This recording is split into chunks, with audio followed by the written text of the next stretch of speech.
see you got, this is being recorded. You got audio on that? Okay, so you got an audio record of the meeting anyway. Ladies and gentlemen, I'll call to order the steering committee meeting to form a bow hunting branch of the Shooters and Fishers Party. First order of business will be nominations of a chair of the steering committee. We won't worry about a deputy chair, a secretary, a treasurer and a couple of committee persons who can then take on the task of forming the party. Can I have a nomination for chair of the steering committee, please? Nominate Gary. Okay, Gary Mallard's been nominated. Can I have a seconder, please? Name? Michael Kane will nominate Gary. Okay, seconded by Michael. Are there any other nominations for chair of the steering committee? There being none, I declare Michael elected chair of the steering committee. I'll now go and ask for nominations for a... Gary, anyway. Gary, what did I say? Michael. Oh, sorry. I've got Michael's wife. Sorry. Gary. Sorry, mate. All right, mate. I'll now call for nominations for the position of secretary. There's not much to do in this first instant. You're just one of a team. Can I have a nomination for secretary of the steering committee, please? I'll nominate Antonio. Antonio Lara, Second. seconded by David Bacon. David Baker. Say your name so it's on the record. Are there any other nominations? Antonio, are you prepared to take on the job? Yep. Okay, there being no other nominations, I declare Antonio elected secretary of the steering committee. I'll now ask for nominations for a treasurer. You haven't got any money yet, but treasurer again, like I say, is part of the team. It's just a job. Can I have a nomination for a treasurer, please? Mr. Baker. Come on, I need a name.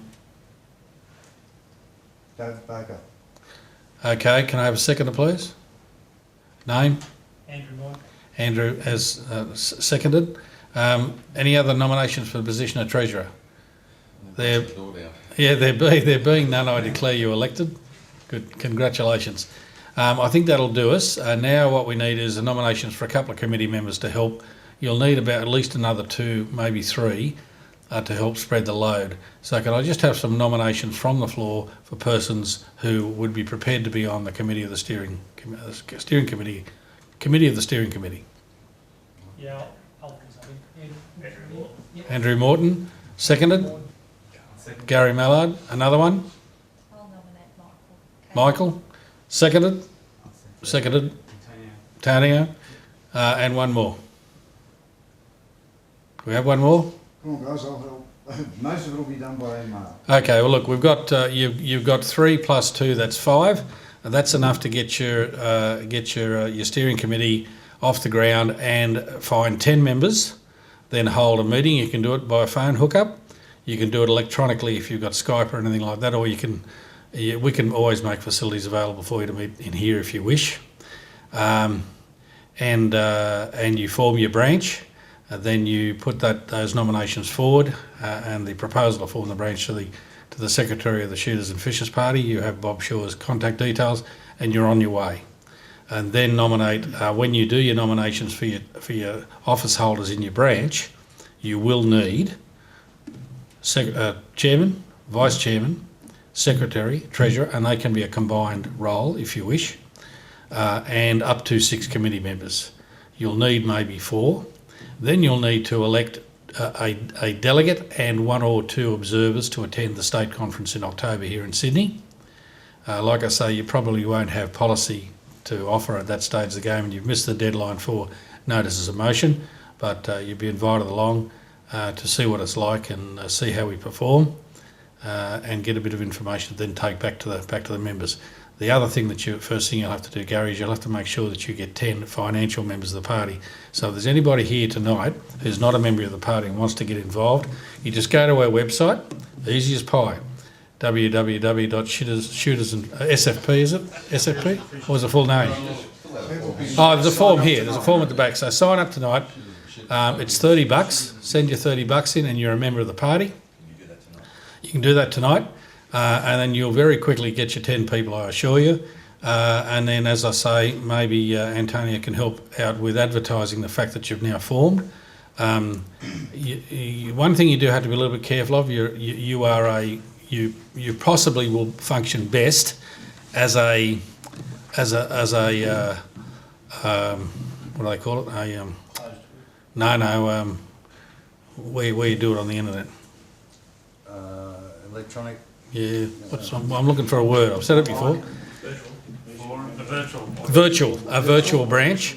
Now, provided you hold the meetings in accordance with the Constitution, you take a roll call, so you need a tape recorder if you're doing it to record the names of the persons who are meeting, or you can just pick somewhere in either Sydney or somewhere in the state and hold a meeting to get them to it. The other thing you can do is you don't actually have to get everybody to the same meeting. If you've got members who live, say, in Wollongong, down the south coast, what you do is you turn one branch of the Shooters Party into some geographic branches based on clubs and little groups, hunting associations. So the traditional bowhunters on the south coast, you could actually form an individual branch. There could be one in Wollongong, there could be one on the north coast. So over a period of years, you build up the numbers of bow hunting branches, and the reason why you do that is because that increases the number of votes you get on the floor of the conference. The Constitution, as I said, with the Shooters and Fishers Party is tight, and it's designed tightly to make sure that it's a well-controlled organisation, that we don't end up getting ourselves taken over by someone like the Liberal Democratic Party, who's in the process of trying to get their hands on the Australian Democrats at the moment. It is the branches that vote, not individual members of the party. You are members of a branch, you go to your branch meeting, you talk about policy or issues you want raised, you vote on it there, you formulate a notice of motion. That notice of motion gets sent to the secretary. Secretary puts that in with the papers. Once all the notices of motion are in from all the branches, that is distributed back to all the branches. You have another meeting and you decide how you want to vote on all of those other motions. You instruct your delegates as to how they're to vote, and then come October or whenever it is, roughly October every year, off they trot to the meeting. The meetings are generally always held in Sydney because it's just convenient for us. And then the Bowhunters branch will be putting forward motions. The first motions probably will be formulation of policy or alteration of policy. So like we might have a broad policy that says we support the use of firearms in hunting. Well, you'd obviously want to amend that to say the use of firearms, bows and any other method is legal, blah, blah, blah, in hunting or something like that. So you understand how it's done. I know it sounds boring. Boring as batshit. It's not like going to a shoot and having a lot of fun. But if you want to fight for your rights, this is the way to do it. Wear the sharp end of the spear. What you write into the policy of the Shooters and Fishers Party, with some flexibility, Borsak and I will achieve or try to achieve. So we will actually prosecute your own agenda for you on the floor of the Parliament. And I guess things like, we get the fishing regulations changed to remove the ban on bow hunting for carp, for example. When we get back into state forests, we try and increase the number of bow hunting areas or something like that. When we do get into national parks, and believe you me, we will get into national parks, bow hunting will be a part of it, not excluded. The long-term plan is a very long-term plan to do that. To overturn what O'Farrell's done, there's a couple of things have to happen. First of all, O'Farrell has to go. So politically, if you like Barry O'Farrell, then don't get between Borsak and me and him, because we're going for him.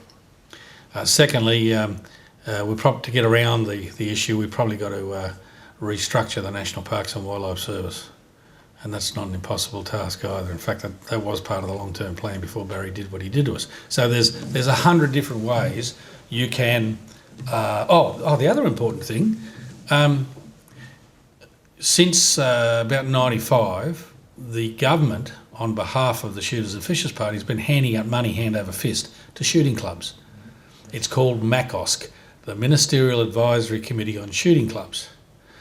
Now, field archery is a shooting club, so if you have a field archery club, why should you not be getting up to $30,000 grant to improve your field or to secure your field or to put facilities in or whatever?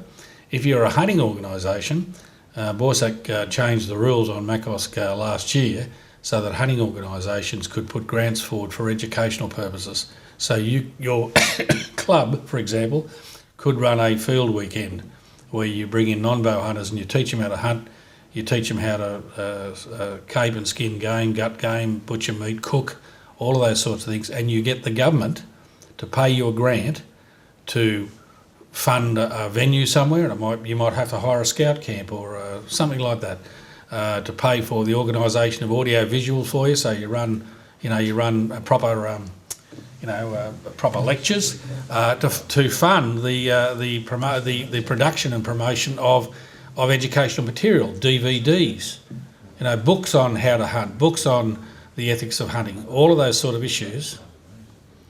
All of those sort of issues could be taken on board by the bow hunters, and you may as well have your snouts in the trough as well as everybody else. I don't know how many bow hunters there are in the state, maybe A great many, but how many are actually associated with Clubs? formalised clubs is another question. there might be 5,000 bow hunters and say 1,000 in clubs or 1,500 in clubs. With the shooting movement, there are, let's stick to recreational type shooting, that is hunting and target shooting. There's about 180,000 we think. There's about 50,000, maybe 60,000 now who are in clubs. Fishing, there are 550,000 fishing licences issued every year, plus about another 400,000 who fish, who are exempt, that is persons over the age of 65 and under 16? Under 16. And pensioners. So that's 1 million, close to 1 million fishermen. 5% of that, if that, is in clubs. So magazines, archery retailers, bow hunting retailers, importers are all avenues which you can use to get at more than just the club members. If the Shooters and Fishers Party had to just rely on the clubs, actually that's a silly statement because, for example, the Sporting Shooters Association of New South Wales branch, they've given this Shooters Party probably $700,000 over the last 3 or 4 years. The Sydney branch probably 300,000. So they fund our political campaigns. But I tell you what, if you look at what they've got back in terms of some of those grants, they're probably in front. That's not to say, absolutely, for the court recorders that are in here, that there is any influence placed on the issuing of the Macos grants by the Shooters and Fishers Party. We have nothing to do with it. Get the message? Yep. All right, Gary, would you like to wrap up? And then I guess if there's any tea or coffee left, we can have a cup of coffee. I don't know what happened to the party pies. I'm most disappointed. Congratulations.